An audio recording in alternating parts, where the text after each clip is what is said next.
a mayor in Detroit is facing some harsh criticism after he was allegedly caught on tape saying extremely negative and disparaging things about elderly and disabled people. Now, this is the Warren, Michigan mayor. His name is Jim Fouts.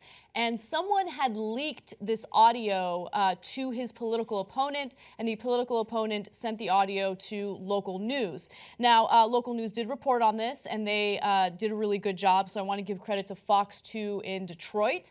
And here is a snippet of their coverage. Take a look. I think they have to keep them in diapers. I don't know, maybe, I think, really, I don't dare say that publicly, but why bring... I see these old people pushing their retarded daughter around, and that. For what reason? I don't know. She doesn't know what she's doing. Explosive, incendiary, and deplorable remarks in a set of audio recordings given to Fox 2 by Macomb County Executive Mark Hackle's office. Why would anybody want to have that as part of their? I'm for Dr. Kevorkian, you know. They're pointing the finger at Warren Mayor Jim Fouts. Passion for retarded kids. Fine, I guess. But you see these people like, I don't know, what good are they? They're dysfunctional human beings. They're not even human beings. And you are with that haircut? He absolutely said that. If you just look at the still of him and match it with the voice, it's absolutely. Yeah, he completely denies it. He thinks that this is, a political smear job and nothing more. So at this moment, he's denying it. But it sounds a lot like him. So we'll see what happens. This is in Warren, Michigan. So, yeah. Michigan needs a do-over. Yes. They need a do-over. They need Oprah to come in there and do one of those. You get a new something. You get a new something. You get a new mayor. You get a new city. Right.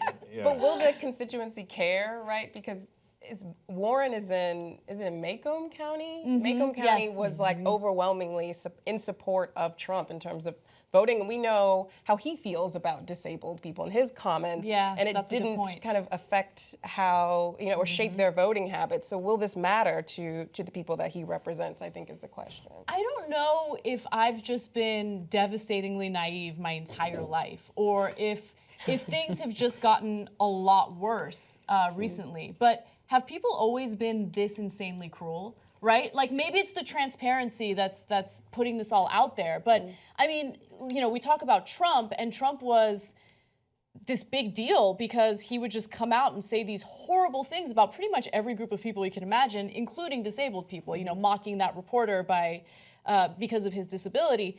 But in this case, now you're hearing stories of other mayors, you're hearing people online, like regular private citizens, just openly talking about their hatred for innocent individuals who have done nothing wrong. You're talking about disabled people. I mean, wow.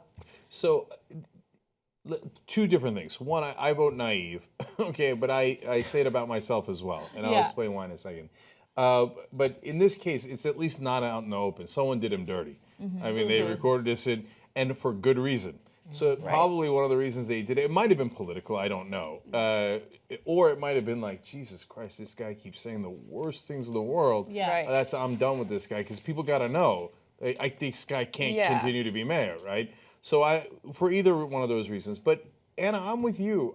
I had a nice suburban upbringing. I think I was innocent, and I didn't know people were this much of assholes to each other. I was so lucky I had two good parents, and they taught me to be nice to people, and I saw the example of them being decent to their friends, etc. And nobody went around saying let's go, just execute people with mental.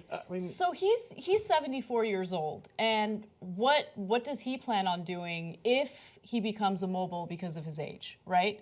God forbid, I don't wish that on anyone, but are you useless at that point? Do you consider yourself, quote unquote retarded, as he mentioned in that tape? It's just such a stupid way to think about other people. I mean, especially since he's thinking about it as if he's above it, right? Yeah. He's going to ascend into the heavens with the rest of the birds.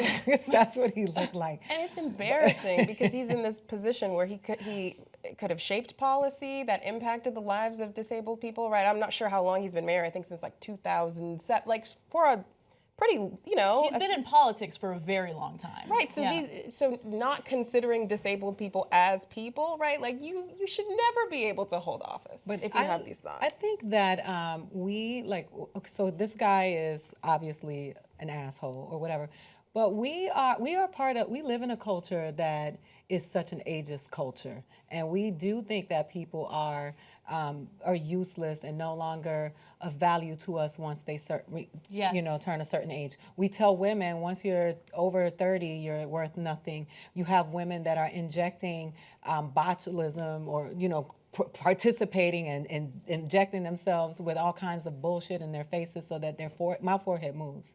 See that right there? That's called I'm a G. But I think that it's just really it's a reflection. I mean, I think this guy is an asshole, but I think that it speaks greater things to where we are as a culture, because we lose our value in this culture after a certain age. And when I travel and I go to Asia and I see the reverence that people have for their elders and they value what they have to say, that is a reflection of what is going on in this country, that as we continue to move as rapidly as we are, and we keep telling 12-year-old girls to freeze their faces so that they don't ever get old, and we keep telling women that they have to be skinny and that they have to meet a certain standard, and old people mean nothing to us. Put them in the home, buy them some diapers and put a muzzle on over them. It is a reflection where someone that's 70 feels that has the gall to make these types of statements about people where he's just right around the corner from there. And according to our culture, he's damn near dead. That is just an indicator of what we are and what we're placing values on right now. And that's what we need to check. It's easy to just witch hunt this guy and condemn him, but he's actually speaking to something greater, and that is what we value in this country, and that is young. And and also able-bodied. Yeah, able-bodied. And it's not just that. I mean, he touched on those who have a physical disability and those who have mental disabilities, right? And so I also find it really interesting how we don't prioritize things like mental health care in the country. You have to pay an arm and a leg to get insurance that includes coverage for mental health care. Absolutely. And then anytime we ever discuss mental health in the United States is when there's a mass shooting and people want to distract us from any conversation about sensible gun legislation, and we just focus on, we got to deal with mental health issues. No one's ever really genuine about that. Otherwise, there would be actual action taken to deal with it. Yeah, he ain't no Trump. He's not going to survive it. So that's probably the last you heard of that guy, because a lot of folks have disabled kids, et cetera. Sure. And it doesn't matter if they're Democrats or Republicans. You got a disabled kid, or you got family members who you love who are older, who are having issues. You hear that, this guy's a goner. We need independent media to make sure that we hold corporate media accountable. The people that can make that happen is you. You make the Young Turks possible. tytnetwork.com/join. Join us. Be the revolution.